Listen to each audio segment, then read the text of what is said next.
The Ghost of the Carnival.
Jack had been involved, and whether or not it was true, the accusations consumed him.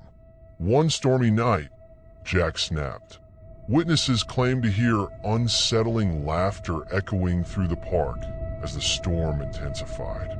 By morning, a horrific discovery was made. Several carnival workers were found lifeless, each with a chilling smile painted on their faces, eerily mirroring Jack's mask. Jack himself was never found. Some said he had fled. Others whispered he had taken his own life in the funhouse.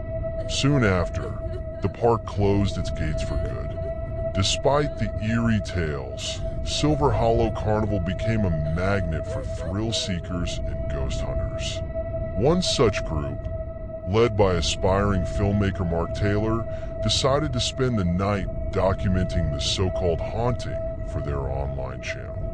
Mark had heard the legends but didn't believe in ghosts. "It's all smoke and mirrors," he told his friends, Sam and Rachel, as they stood before the rusted gates. "This will be our breakthrough video." The three friends climbed through a hole in the fence, flashlights cutting through the oppressive darkness. The air inside the park felt heavy, as if the place itself were alive, watching. Their first stop was the carousel. It stood frozen in time, its chipped horses still poised mid-gallop. As Rachel filmed, a faint melody began to play, though none of them had touched the controls. The carousel groaned to life, spinning slowly. "Probably the wind," Mark muttered, though his voice betrayed unease. Sam, the skeptic of the group, rolled his eyes. "You've got to try harder than that, Jack."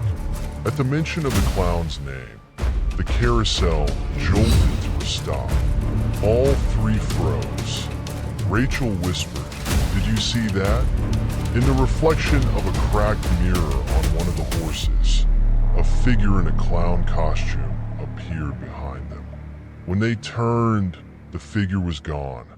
"Let's keep moving," Mark said, trying to mask his growing fear. Their next destination was the funhouse, infamous for being Jack's last known location. The entrance loomed ahead, its once bright colors faded to a dull, peeling gray. The words, "Laugh till you drop," hung above the door, though the drop seemed to drip ominously like fresh paint. Inside, the air was thick with the scent of decay. The distorted mirrors reflected twisted versions of themselves, but one mirror showed something else entirely: Jack. His painted smile stretched unnaturally wide, and his hollow eyes seemed to bore into them. "Stop messing around, Mark," Sam said, his voice trembling. "I'm not doing anything," Mark replied, stepping closer to the mirror. He raised his flashlight, but Jack's reflection didn't mimic the movement. Instead, it reached out as if trying to escape the glass. The flashlight flickered, and when the light steadied, the clown was gone. "Let's get out of here," Rachel whispered, clutching the camera tightly. As they turned to leave, the door slammed shut behind them. Laughter erupted, echoing through the halls. It wasn't cheerful, it was guttural, almost inhuman. "Run," Mark shouted. Breathless and shaken, they finally emerged from the funhouse. "This isn't worth it," Sam said. "We're leaving. Now." "No," Mark insisted. "We need to get one last shot for the ending." The Ferris wheel. Rachel and Sam reluctantly followed. The wheel loomed ahead, its skeletal frame casting eerie shadows under the moonlight. As they approached, it began to creak and turn, though the control booth was deserted. Mark aimed his flashlight at the top of the wheel. There, seated in one of the cars, was Jack. His face was illuminated by an unnatural glow, his head tilting side to side as if mocking them. "This is it," Mark whispered, raising the camera. "The proof we need." But before he could record, the wheel jolted violently, throwing sparks into the air. Jack disappeared from the top, only to reappear on the ground, mere feet away. His painted smile seemed to stretch impossibly wide as he raised a hand, motioning for them to come closer. "Run!" Rachel screamed, and they bolted toward the exit. As they reached the gates, they found them locked, though they had left them open. Behind them, Jack's laughter rang out, closer and closer, desperate. Sam climbed the fence and pulled the others up after him. They didn't stop running until they were far from the park, collapsing in the safety of their car. When they reviewed the footage later, the camera had captured more than they expected. In nearly every frame, Jack's face could be seen, always in the background, always watching. The video went viral, but none of them returned to the park.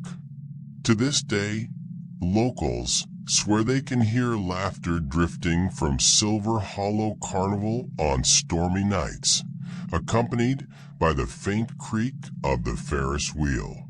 Some say it's the wind. Others know better. Jack is still there, waiting for his next audience.